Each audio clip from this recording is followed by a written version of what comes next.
এখানে হচ্ছে এইটা হচ্ছে হিজলি বন্দর ছিল, এখানে হিজল গাছ একটা ছিল।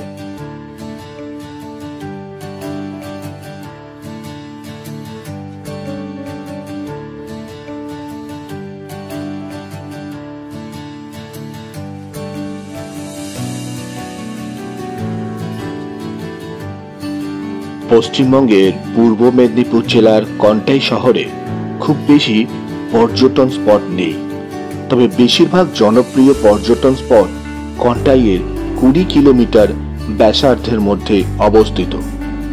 কন্টাই এমন একটি জায়গা যেখানে আপনি অনেক বালির টিলা দেখতে পাবেন।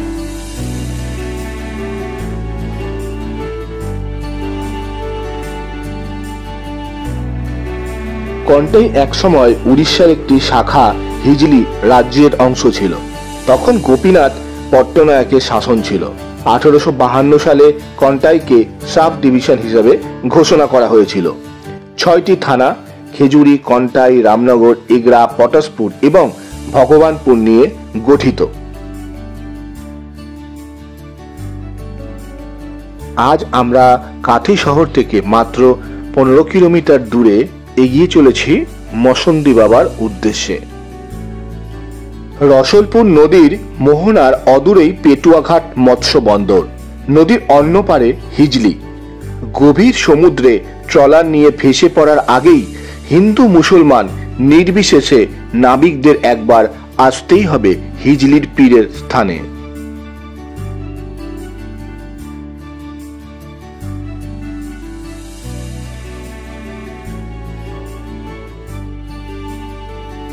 আমরা অলরেডি পৌঁছে গেছি মানে লঞ্চে, অর্থাৎ পেটুয়া ঘাট থেকে কিন্তু আমরা উঠলাম। জাস্ট পেটুয়া ঘাট থেকে উঠে এই লঞ্চে বসলাম। আমরা অবশ্য যে বাইকটা নিয়ে এসেছি সেই বাইকটা নিয়েই আমরা এই লঞ্চের মধ্যে উঠেছি।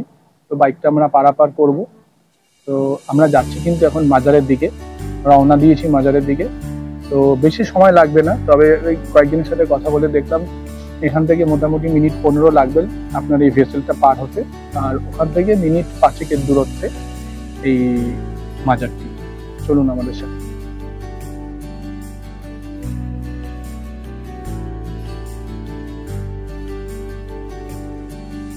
সংক্ষিপ্ত আচার কিন্তু অটল বিশ্বাস, লোককথা, গল্পকথা, প্রবাদ বাদ দিলেও এই 21 শতাব্দীর বিজ্ঞানের জয়যাত্রার যুগেও বহু মানুষ নানান বিপর্যয় থেকে উদ্ধারের কাহিনী শুনিয়েছেন। সেই কাহিনী মৃত্যুর মুখ থেকে বেঁচে ফেরার কাহিনী।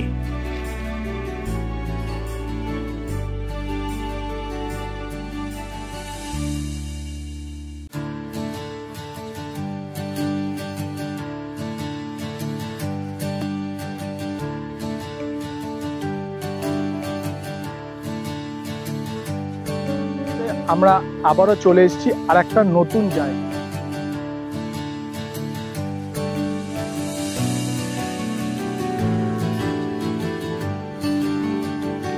আমরা ফেরি পেরিয়ে বাইকে করে রওনা হলাম মসন্দি বাবার উদ্দেশ্যে।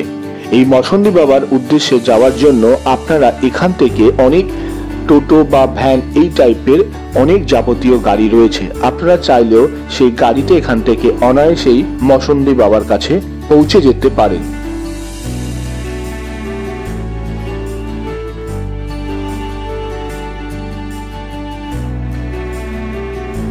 এটি বহু পুরনো একটি মানে মাজার যাকে বলি আমরা। এই মাজারে কিন্তু বহু শোনা যায় নাকি যে এখানকার সামুদ্রিক অর্থাৎ যারা মাছ ধরতে যায়, তো মাছ ধরতে যাওয়ার আগে নাকি তারা এখানে পুজো দিয়ে যায়। অর্থাৎ এইখানে কিন্তু এমন নয় যে শুধু একটা ধর্মীয় মানুষ আসে, সেটা নয়। এখানে কিন্তু প্রত্যেকটা ধর্মের মানুষ কিন্তু এই মাজারে আসে।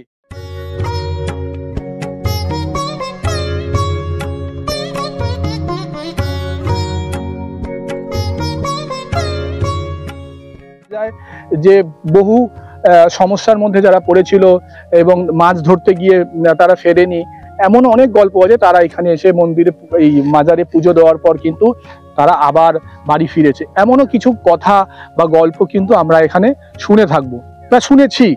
তো তাই আপনাদের কাছে নিয়ে যাচ্ছি সেই মাজারে, আমার সাথে চলুন।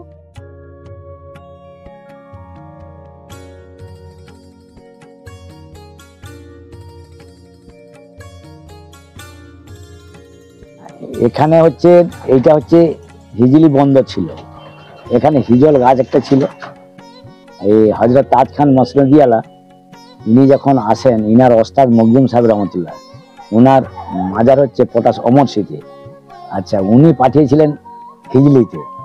এখানে বৃহত্তর জঙ্গল ছিল এই সমুদ্রের ধারে। 12 ভূঁইয়া পিরিয়ডের সময় তিনি এখানে আসেন। এখানে রসুলপুর নদী, একটা নদী আছে পেটুয়া বন্দর, ওই পেটুয়ার একটা ঘাট ছিল। ওই নদীটা আমরা ছোটবেলায় দেখেছি, খুব সরু অবস্থা ছিল, এখন বড় হয়েছে, মানুষ পারাপার করে চলে আসতো। ওই নদী পেরিয়ে এসে এখানে একটা হিজল গাছ ছিল, ওই হিজল গাছের কাছে বসে উনি ধ্যান করতেন। করার পরে শুনেছি নাকি আমার দাদুর বাবার মুখ থেকে শুনেছি যে এখানে বাঘ থাকতো, এই জঙ্গল কি বাঘ থাকতো। উনি বাঘের সাথে লড়াই করেছেন এবং উনার হাতের একটা ছড়ি আছে এই গাছে গোড়ায়, উনি ওই ছড়িটা নিয়ে কি ছাগল টাগল চড়াতো। আর উনি খুব সাধক পুরুষ ছিলেন। আর ইনার ছেলেপুলে কেউ নেই। ইনার 3টা স্ত্রী, এক জালির মেয়ে, এক তেলির মেয়ে, এক বাদশার মেয়ে, 3 জাতের মেয়েকে বিয়ে করেছিলেন। আর এখানে সর্বধর্মীয় লোক আসতে পারে। 2 নম্বর, এখানে নদী এখানে মানে কোনো খাদ্যের বিপরীতে এখানে 2টি খাদ্য আছে, এক মুরগি, এক ছাগল। উনি খুব প্রিয় এবং ভালোবাসতেন। আর প্রচুর মানুষ সমাগম হয় প্রত্যেক মাসে। মার্চ মাসের প্রথম সপ্তাহ শনিবার এখানে একটা ধর্মীয় সভা হয়, জলসা হয়। দৈব কর্মে এই বছর শরিকদের ভিতরে পারিবারিক হাইকোর্ট হয়েছিল, বন্ধ হয়েছিল, তো সেটা ফায়সালা হয়ে গেছে।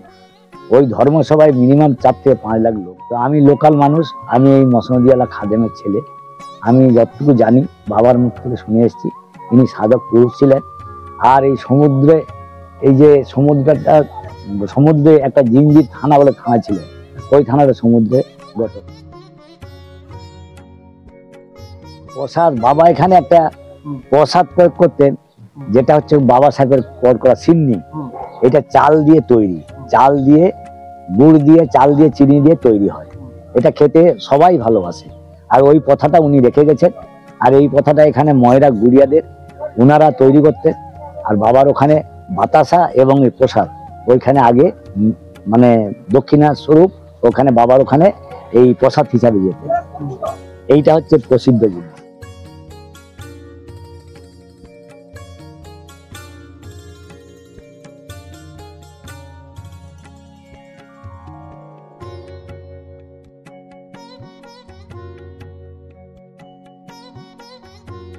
তো আমি অনেক ছোটবেলায় এসেছিলাম আমার বাবা কাকার হাত ধরে, তখন এতটা উন্নত ছিল না।